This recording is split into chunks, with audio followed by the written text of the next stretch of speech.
you talked about just a minute ago is an inlaid labyrinth that we had put into our sanctuary floor.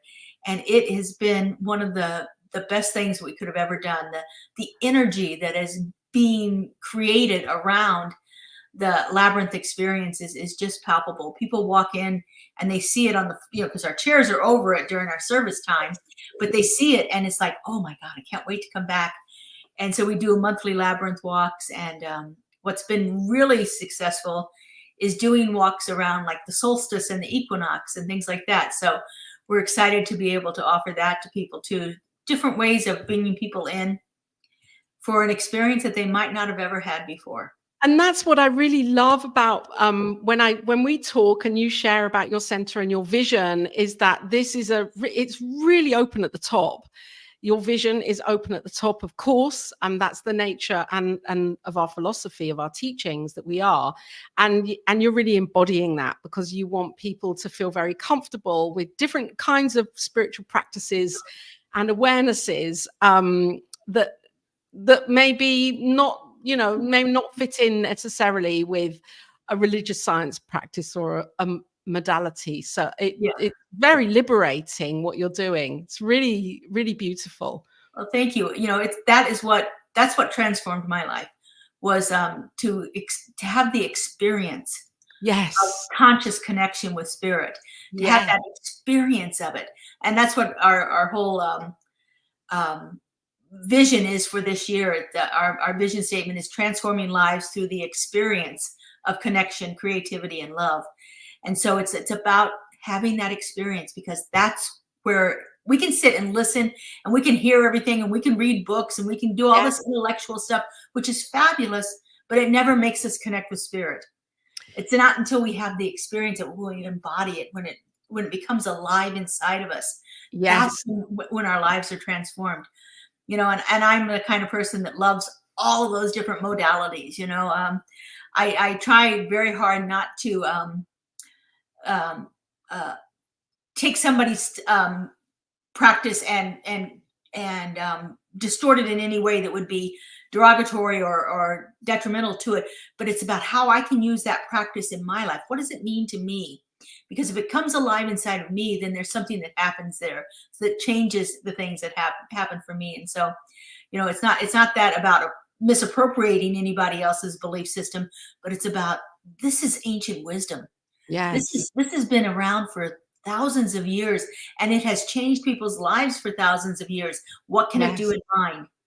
How can I use it and have it change my life in a way that opens me up more? That whole open at the top thing, that's what I want to be. I mean, I just feel it sometimes in my body that it's just like, wow, I'm just expanding and exploding because I'm so excited about the things that we are doing here. So that's so vital what you've just said about, we can read and read and read, which is amazing, because I mean, I love the experiential, and that's what really shifted my life with the Labyrinth Walk in 2012. And since then I've read amazing books, and which have really opened my heart. And sometimes in a book there can be a sentence that's just like, oh my gosh, I had one the other day where I was reading a book by Lars Mool, and the sentence was, I am at the beginning of the breath and God is at the other end of the breath. Oh my gosh. However, the experience of the creativity and the visceral experience that happens with that embodiment, there's nothing that's it for me. It's like, that's what it's all about. Right. This kind of philosophy, this kind of belief system attracts intellectual people. And so we really get into the reading and the studying and the figuring it all out and seeing. And I think sometimes we overlook the actual practice, or overthink it, or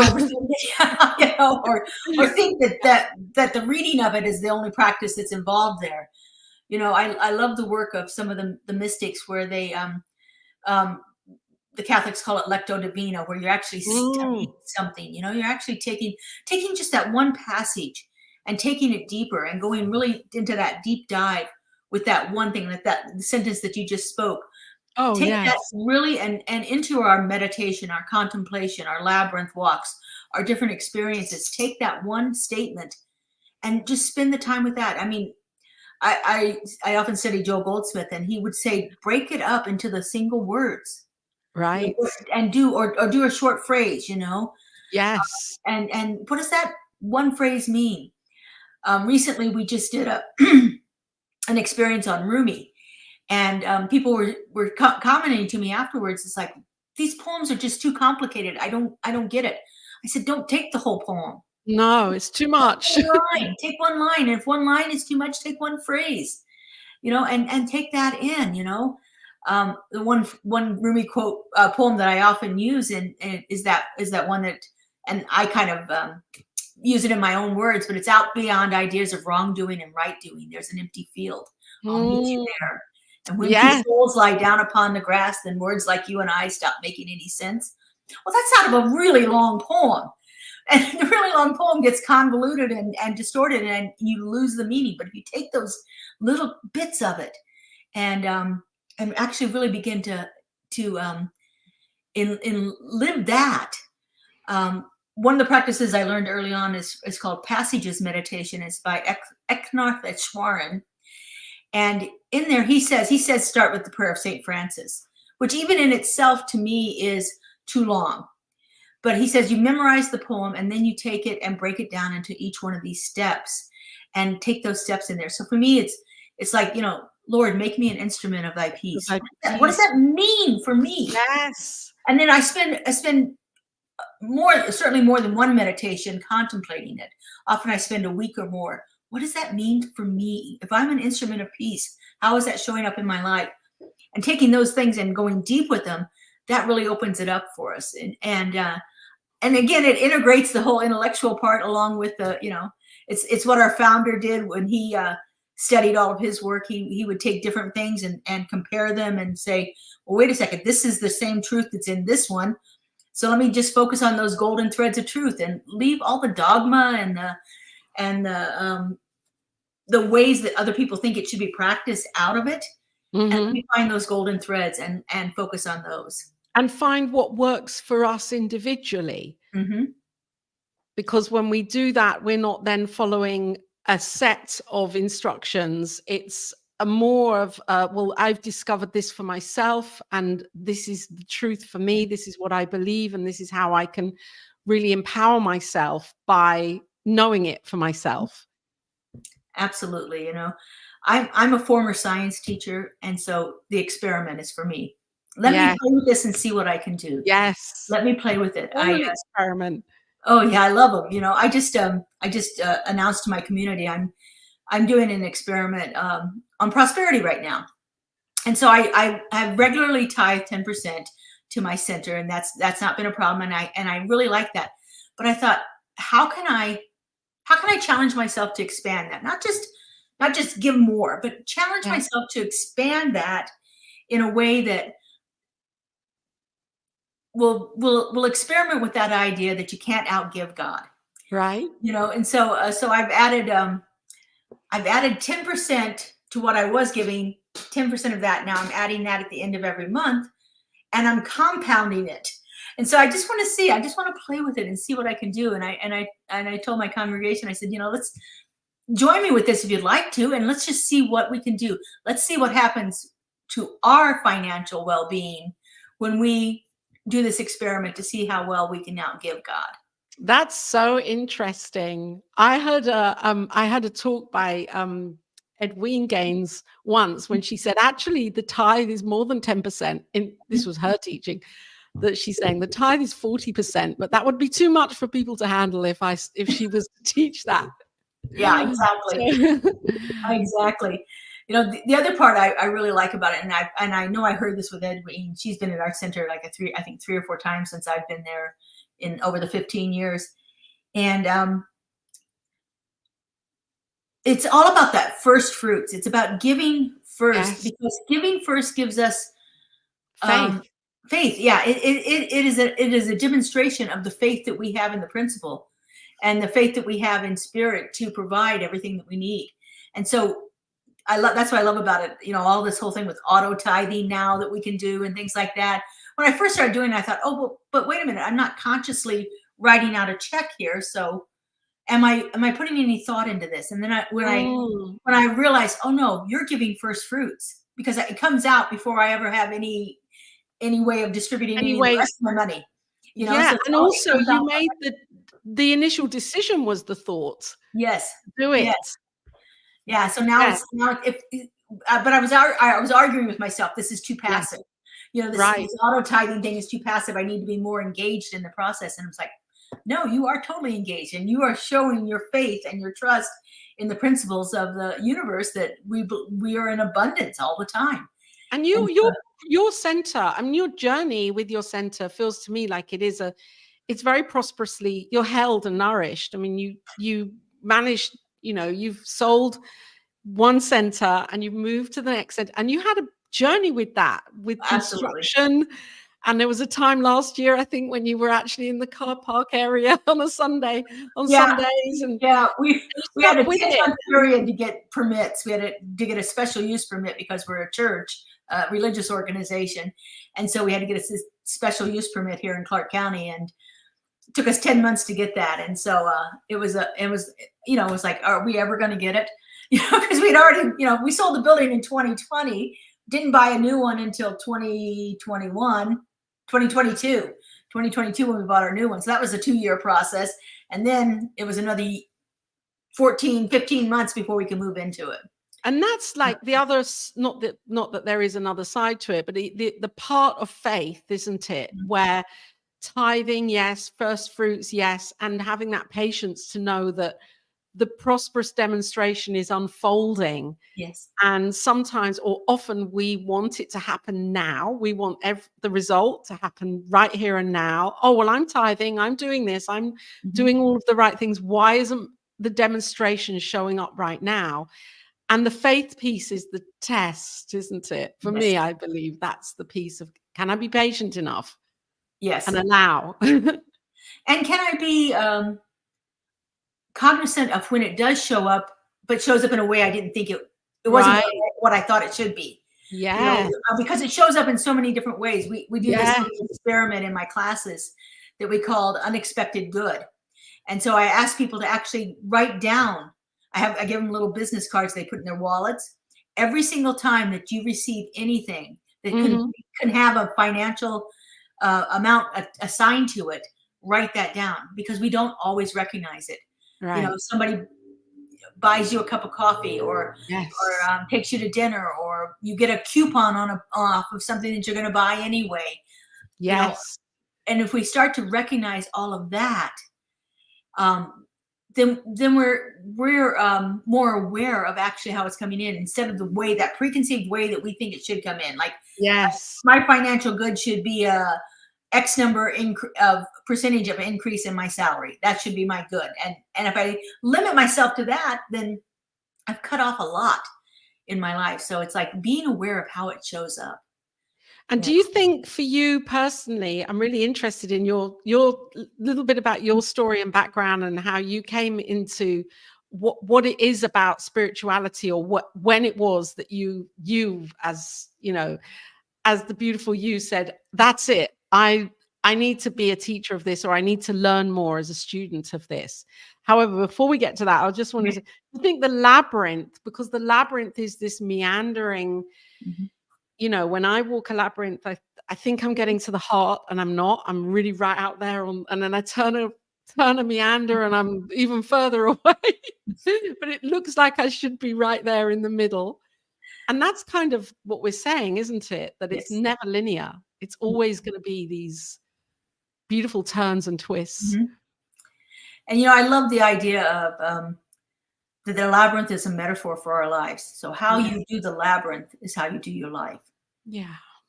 Are you entering the labyrinth with the goal of getting to the center and getting back out? Or are you entering the labyrinth with the goal of experiencing the journey? Yeah. How much of our life are we just waiting to get to that next point? As soon as we get to that next point, we move on. We don't spend time.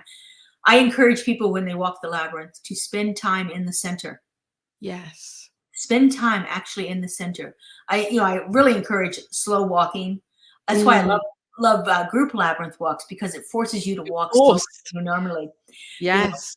I tell people when they're in a group labyrinth walk, notice your experience. If somebody comes up behind you, what is your reaction to that? Because you're going to have a reaction. You're either going to step aside and let them move over, or you're going to try to increase your pace so that they're not held up. I encourage people to take care of themselves and not do that. Me as historically a super people pleaser, I would do whatever I needed to do to make the other person comfortable, even to the detriment of myself. And so I encourage people, look at how you are acting while you're walking the labyrinth. Yes. If you walk up behind somebody and they are going too slow for you, yes. what's going on inside of you? Are you annoyed? Yeah. Are you like, oh, I need to walk around them, but I don't want to do that because I don't want to disturb them. What's going on inside of you as you are walking the labyrinth? And it's fascinating to actually see that how much of that is how we do our lives. It really is so interesting, isn't it? And that whatever's happening also around during that labyrinth walk is such an incredible opportunity to the metaphor of life that, if a bird starts tweeting or all of it, it's an amazing experience. Yeah. Are you distracted by the visual things around you? Yes. We usually play a little bit of meditative music, but I find that some people are like, I don't want the music. Yeah. And I've actually told people, well, you can get those sound counseling headphones. You might want to bring a pair of those and wear those. So because the music creates the ambiance, I think, for it. Personally, when I walk it myself, I don't have music on, but that's not because of anything other than I just don't bother to turn the music on. I love music, so it's not a problem. But so just again, watching what's happening around you and using that as a way of getting more awareness about what's going on inside of us, because that's what it's all about, is figuring out what is in this for me, in this experience for me. How is it showing up in me? How can I use it to remove some of the things that have held me back during my life, the blockages, the fears, the doubts, the worries, the anger, whatever that is. How can I use this experience to help me transcend that? And that's because you are by nature, you're a high creative, aren't you? I know you say you're a scientist and also an artist. Yeah, definitely. That was one of the funniest things. That to claim being an artist was one of the hardest things I ever did. I started doing the mandalas that I draw from little. I don't even have any with me right now, but little. I do them on a 3.5-inch tile, and people were like, oh, you've got to make a coloring book of this. You've got to have a coloring book. And I thought, well, that's okay, whatever. And so I, went to Amazon where you can create your own books, and I did that. But you have to write a bio to put on your book and to put on the Amazon website. And so I'm writing this, and I got to the point where it's like, I actually need to say that I'm the artist and the illustrator here. And it was such an internal struggle for me to claim that I was an artist. I always considered myself to be very crafty. I love arts. I love crafts. I love doing all kinds of crafts. I've done cake decorating, scrapbooking, crocheting, quilting, you name it. I've done it. It's still one of my joys is to do my crafts, but to actually claim that I was an artist, because I never liked to draw and I never liked to paint or any of that stuff because I couldn't make it look the way I wanted it to. And this process that I've discovered with the mandalas allowed me to do that, allowed me to make it something that I considered to be beautiful. And but to claim that title of being an artist and an illustrator was very difficult for me to do that. And so now every time I see it written down or I hear somebody say she's an artist, I kind of chuckle to myself because I remember what I went through just to make that statement. And isn't that's so beautiful that you did that? And because I think for me, I can't speak for anyone else other than me, it's not always easy to claim those parts of myself that others might see me as. And we're trained, aren't we, to, shut off from our creative gifts and talents and the essence of the multifaceted essence of who we are. Right. We're trained to just go, oh, I'm this, And that's then the definition of me. And then other people may see me or you or as different, oh, they're good at this. They can do this. She can do that. He can do that. Yeah. How do you feel that? I mean, it feels to me, this is so beautiful because it feels like the center that you are creating, that's already created, is offering people that really deep opportunity to delve into the beauty of who they are, not only listening to a talk on a Sunday or whatever's happening in terms of, the healing modalities that you have, but it's also like, and let's really get to the depths of who you are and own that.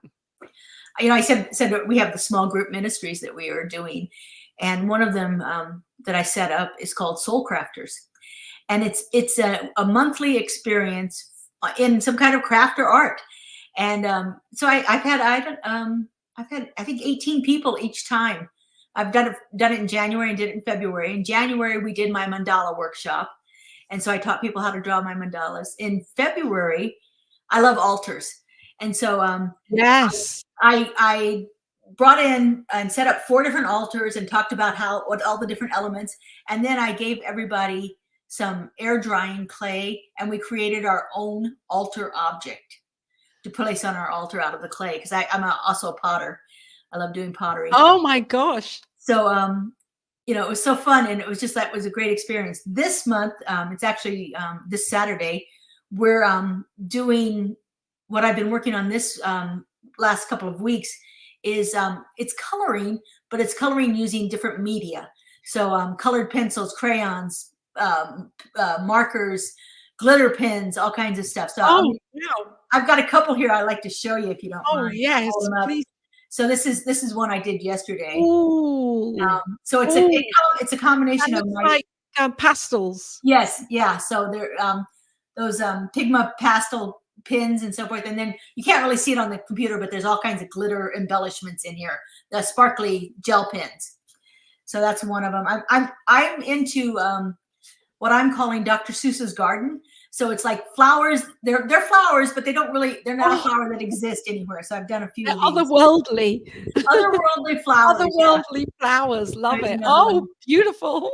Anyway, that's what we're going to work on this Saturday is how to do this coloring and blending the colors and using the different media and mixing it together. And are you doing this online as well? No, I haven't got it online yet. But that's a good idea. One, if I do it online, everybody has to buy their own material and have it available. I bring everything in. So depending on the thing, it's either a free event, or if I had to buy a bunch of stuff, then I usually make a charge. But of course, I always encourage everyone to donate to our center because of it. But it's so much fun. We spend 2 hours on a Saturday morning once a month doing some kind of fun activity, and so it's really a joy to do that. And like I said, this is what lights me up, is the creativity of it. So that's one of the things. And another way that we're exploring spirituality is another group I'm calling it Forever Young, but it's a group about aging and aging as a spiritual practice. Yes. Oftentimes we have such a negative connotation about aging. In fact, as I was writing the name of the trying to find a name for the group, I was going to do conscious aging, or aging as a spiritual practice. And everybody that I was talking to about, don't put the word aging in there. Don't put the word, yes. That just speaks to the whole problem. It just speaks to the whole problem. It's owning the word. So we're having fun with that too. We just sit around, whatever, I'll do a meditation, or we have a question. I bring in divination cards, and we draw the cards and say, what is this? How does this apply in my life right now? And so that's been kind of fun. Last month, the last cards we did were tree cards. And so it's like, how does this tree relate to me? So it was really kind of interesting to get the perspective on that. So it's been fun. I love hearing about what you're doing at your center. I love hearing about the ways that you're bringing creativity in, and you're really empowering people to use creativity as a spiritual practice. that I'm sure most artists are so highly tuned into their own spiritual nature anyway. And it's like, let's do it the other way around. Let's bring these beautiful scriptures and texts and quotes into the creative process at the same time and really embody it. What is it, Reverend Laura? What was it for you that when was it and what was it that really kind of turned you on to spirituality as a student, and then your journey into becoming a teacher, the teacher that you are? What propelled you? I came to our center as a favor to a friend. I was a computer specialist for a while in schools, and they had a bookstore, and they needed somebody to help set up the database. That was easy for me. So I started doing that. And when I got there, like, I'm entering all this stuff into the database, and it's like, okay, what is sage and what is smudging? I had no idea. That was like a foreign concept to me. I love that. So, being this computer geek, I get on, I Google it. What is smudging? And then I find this stuff, and then they had all these crystals and stones, and I've always loved stones in my life. And it's like, oh, wait a minute, this stone helps with that, and this stone helps with that, and so I just got into every aspect of Google you could think of. I delved into it, and you were like in a sweetie shop. I was, and I was just sitting there on the computer, and it's like, I'm entering this word in there, and I'm like, I have no idea what this means. Why would anybody want this? And then my friends were going to teach a class called Meditation and Treatment. Well, I had no idea what treatment was, but I was very intrigued about meditation at that time. So I said, can I sit in on the class?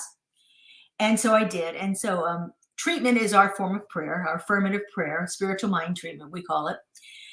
And I'm in this class with these people. I hadn't joined the church or anything. It's just, I was there, coming there periodically.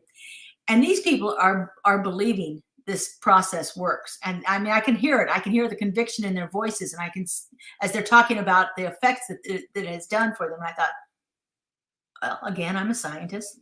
Let me experiment with it. And so at the time, I wasn't doing that well financially, as far as, I was okay, but it was something I wanted to improve on. And so I thought, well, I'm going to take this treatment and I'm going to apply it to my financial situation and see what I can do. And so, from a very logical perspective, it sounds like. Very logical perspective. And so I thought, okay, well, what's the first thing that I need to be able to do? Well, I need to be able to pay my bills on time. So in my treatment, in the realization stage, I put in the affirmation, I pay my bills on time. Well, Laura, would you know, it was like 2 weeks and all my bills were caught up. Oh, wow. And it was like, I was saying this treatment every day, and I was like, what happened? Yeah. So, I mean, I don't mean in the, what happened? I don't know. I mean, I don't know. It's just physically what happened. Did you receive more money? No, I didn't. I didn't receive more money.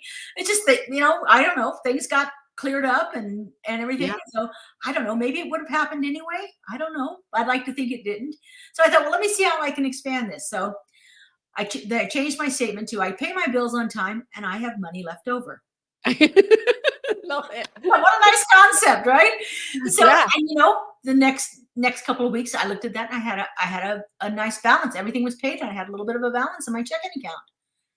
I thought, okay, well, what can I do? So they were also talking about the spiritual practice of conscious giving. And I thought, well, all right. I when I attended churches in the past, it was like $5 was hard for me to give. It's like, think about 10% was just unheard of. And so I thought, okay, well, let me change my statement to I pay my bills on time. I have money left over to support the causes I believe in. And I started very small. I started with that increment of like $20 a week because, like I said, $5 a week was really a stretch for me in the past. So I started with $20 a week, and I did that for a little while, and then I decided to continue taking classes. And I thought, you know what, this really worked. I'm showing benefits. Let me see if I can increase that. And so I jumped it up to like $75 a week, which was like not close to not 10%, of course, but it was like, that was a stretch for me. That felt like that was a big challenge. And I was getting ready to go on vacation, and I needed I got paid twice a month. And so I was leaving on vacation like 3 or 4 days before my payday. And I thought, I think I'm going to hold this tithe check. It's already written out. I'm sitting in the car at in my car at the church parking lot. I've already got the check written out. I think I'm just going to leave it in the car. That way, in case I need that $75 until I get paid while I'm on vacation, I'll have it. Okay. And so I left the check in the car and I got out and I started walking to the church. And I never, without any conscious thought, I turned around, went back to the car, got the check, and then I put it into the tithe that day. The next day I come home from work and there's a $2,000 check in my mailbox. Now I was going to get the $2,000 anyway, but I didn't think I was going to get it for another 4 weeks because it was for money that I was getting for a class I was teaching for a university. But I had $2,000 extra to spend on my vacation. And that cemented the belief in all of this. Like, oh my God, if I relax and I trust and I do this, look what opens up for me. Yes. And you intuitively turned back and got the check. Never had a thought about it. I just like, oh no, just go back and get it. I can't have that thought that I don't have faith. I'm just going to go back and get it. Yeah. Mm-hmm. And so it was like everything opened up after that. And then it was just one class after the other. And I had more experiences like that. Finding this avenue of creativity really opened up because now I integrate my creativity with my spirituality. So my creativity is done as a meditative practice. Yes. It's my morning. It's the time in the morning I give to myself. I have puppies. I get up very early. We're up at 4:00 in the morning. It seems to be working really well for them. So, they're so sweet. They're beautiful. So at 4 in the morning, we take care of our business and I get some coffee and we come in here into my office and I do my practice.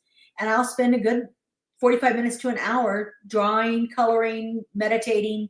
The dogs are doing their thing, playing and so forth. And it has opened up a place in me that is just so dynamic and so powerful. I've recently been rereading Julia Cameron's book, The Artist's Way. The Artist's Way. And Julia Cameron equates creativity with living power. That's what she calls it in the book. Creativity is living power.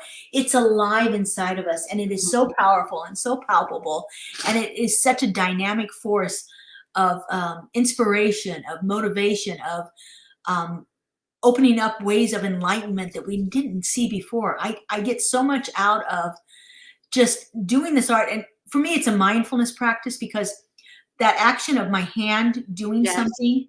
Yes. Makes me it occupies my conscious thinking, which allows that space for intuition to come through rather than trying to work everything out all the time. Yes.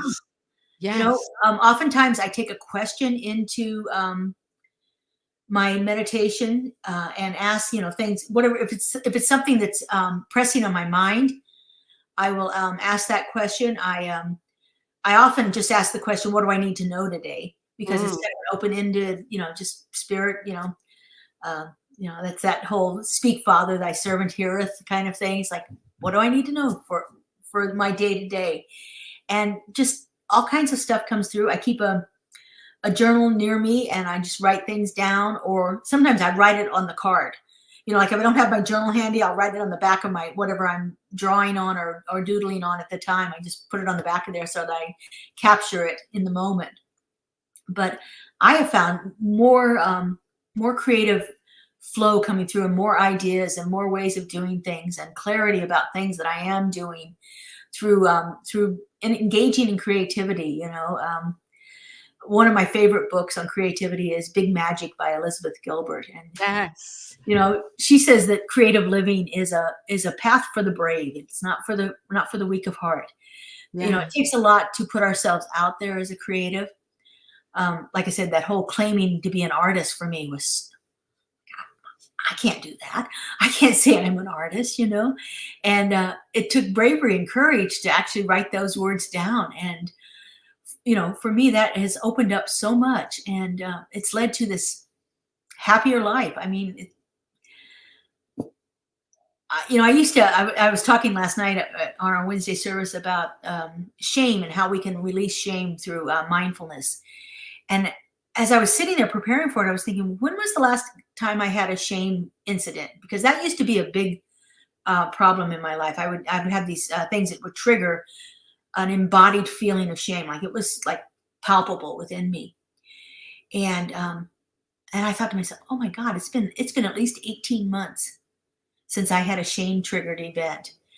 And I thought, wow, that's a big change. And then I thought back, well, look at what you've been doing for the last 18 months. Mm. Every single moment has been about some kind of creative expression, whether it's what we're doing at the center, the talks that I do twice a week.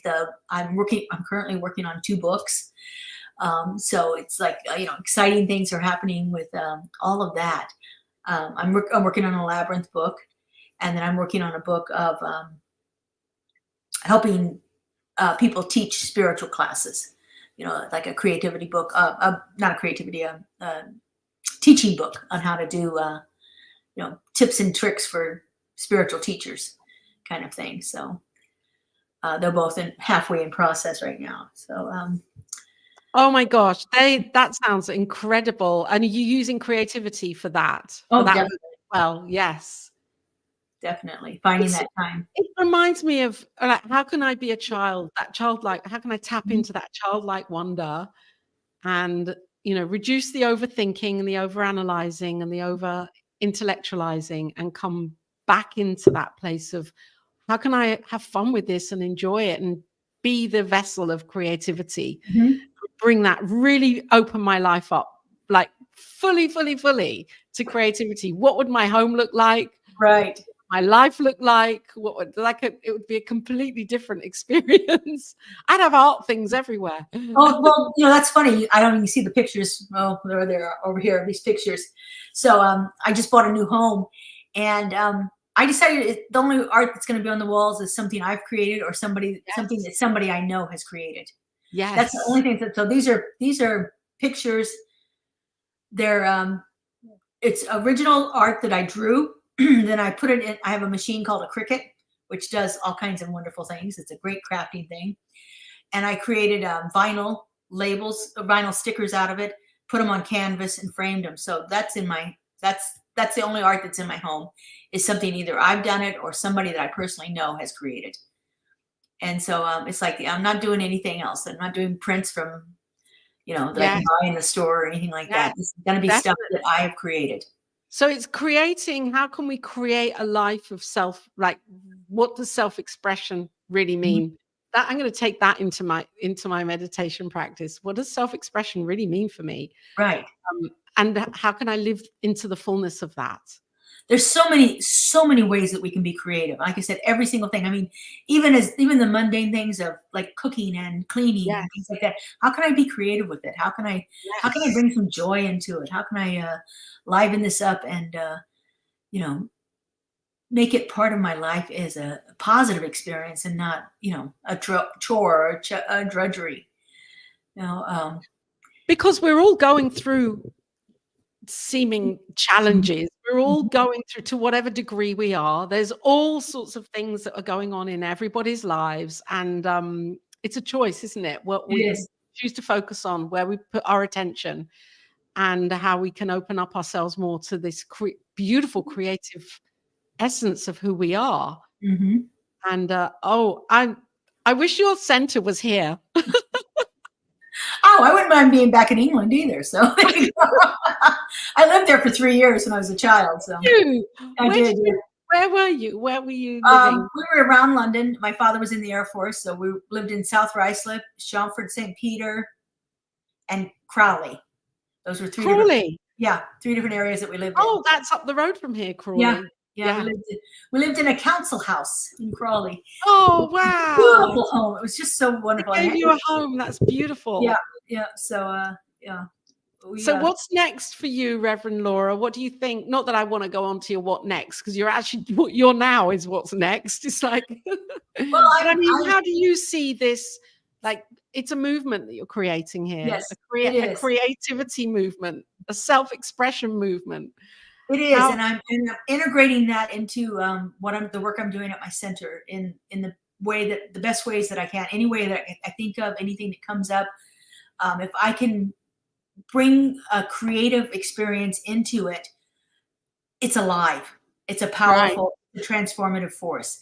And so if I can bring that into that, for me, this next 2 to 3 years in our center is a big experiment. We're going to see if we can make it work. We were a thriving center before the pandemic. We were down to about 35, 40 regular attendees during the pandemic. And now we're back up to 70, 75. Yeah. And so that's only in about 3 months of being in our building.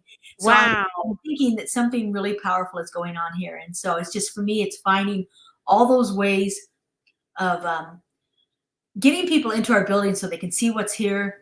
And then they get that feeling of, oh, I want more of that.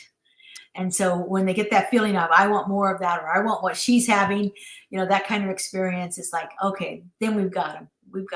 And I just think that as we transform ourselves and our community, then it just moves out into the world. And it's just, that's the only way we can ever, as we say at Centers for Spiritual Living, create a world that works for everyone. That's the way we do it. So, there's my staff. There you are. There's the center. Yeah. Your staff. Yeah, we have a beautiful group of people, and you can find everything that we offer as far as services. We do something every single day on YouTube. So we have meditations that our practitioners do on Sunday mornings. They're broadcast twice a week. We have what we call spiritual soundscapes, which is from our music ministry and some of the beautiful music that they've produced. We have a phenomenal media specialist, Joe, who creates amazing video. One of our videos is one of our singers walking down the strip here in Las Vegas. What's the song? I can't remember which song it is, but it's an old pop song, and she's singing it as she's walking down the strip. By the Bellagio or something like that. So it's just beautiful things. And we've got another group of songs where they're out in our beautiful desert landscape and singing out there. So just some beautiful music videos that are on there. And then I have our Sunday service, our Wednesday service, our broadcast live, and then of course they're always held. And I do this new thing called Keeping It Real on Thursday mornings, which is fun. Just a brief little talk there. So there's some of our things that are coming up here. So many things. I've just scrolled through, the whole page here, and it's like one amazing offering after another of classes and ways to get to know who we are through these practices. It's beautiful. You're really opening up to the vision that's coming through you. And I was looking for a picture. I don't know if you have an image of your labyrinth on here. Yeah, I don't know. I know we have a beautiful thing on YouTube, but well, our website is being recreated right now. It's the new one's supposed to come out in 2 weeks, so she'll probably have that on there. But we have our media specialist Joe did a phenomenal job with the lights. So we actually have a center light. You do, with the blue light. You shared it with me. It's so beautiful. It's like you're recreating Shard. Well, you're not recreating, you're creating your own, but it's this whole energy of the labyrinth on the floor, of course, and the chairs on there, and then you move them. It's such a great, beautiful thing to do. Really powerful. Well, I don't know how well we can even see that. Well, that's the dog. Sorry. Love it. Let's remove that. I don't know if you see that. There it is. That's one of our labyrinths, and our stained glass that came from our original building, and that one of our congregants made for us. The stained glass windows that are just gorgeous, and so we have a lovely experience at night. Amazing.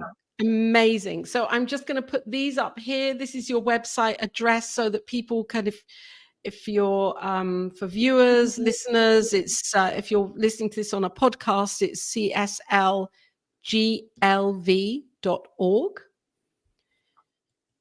YouTube is the same. Well, CSLGLV Media for YouTube. We are regretting the long name. To tell you, it's a long name. It's a long name. So, but we have 3 centers here in Southern Nevada. So, we have a Las Vegas Center for Spiritual Living and a Center for Spiritual Living Southern Nevada, and then us. So, and if you tap in Reverend Laura Hallett, you're going to get the right one, or the one that refers to your center. Yeah. CSL Greater Las Vegas is your Facebook page. And you show up live on these regularly with everything you're doing at the center. So wherever we are in the world, we can tap in and catch the energy and the message and the essence and the creative flow of what you're offering in your center. Absolutely, yeah. It's such a great thing to be doing this work right now.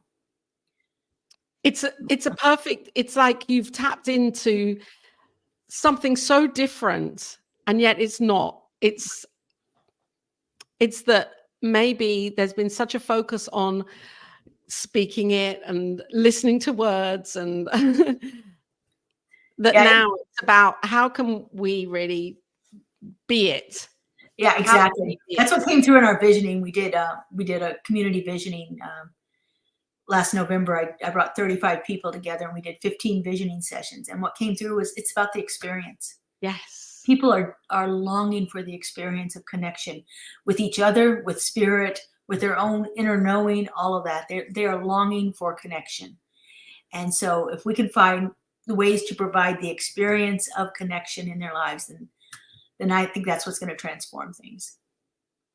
Incredible. I'm going to ask you or invite you to come onto the big screen. I'm going to come out and share a message for a couple of minutes for anyone that's watching right now that might feel a little bit blocked creatively, or not owning the fullness of who they are as the creative that they are.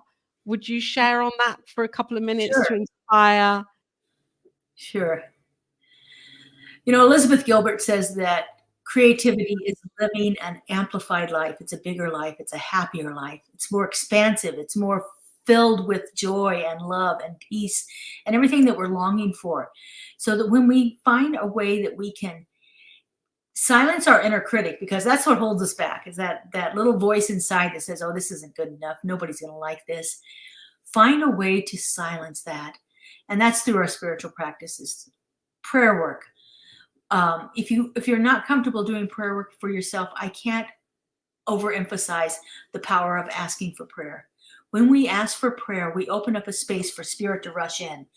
So it's just simple. Like if you want to go to our website, cslglv.org, and click on prayer request, you can do that, and you will get a spiritual mind treatment written for you, as well as all of our practitioners and ministers will hold you in consciousness for as long as you would like to have that prayer held in there. And there's such a huge power. One of my people that I study says that when we take one step towards God, God takes 1,000 steps towards us. And so asking for it. And even if you don't know what to ask for, just say, no truth for me. Just no truth for me in this moment, because I can't know it for myself. And so opening up a way that we can silence the inner critic and find a way, an avenue, whatever it is. I mean, play around, find the things that you love, find the things that bring you joy. It may be exercise, find creative ways of doing your exercise.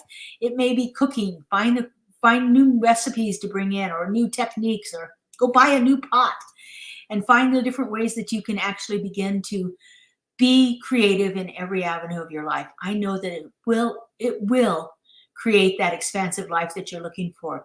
There is a big thing that's inside of us. I think of the creator as I like fat, happy Buddhas. And so I think of our creator as this big, fat, happy Buddha who's sitting up there, and every time it creates something, every time it creates one of us, it just sits there and giggles in delight as that creation comes to life.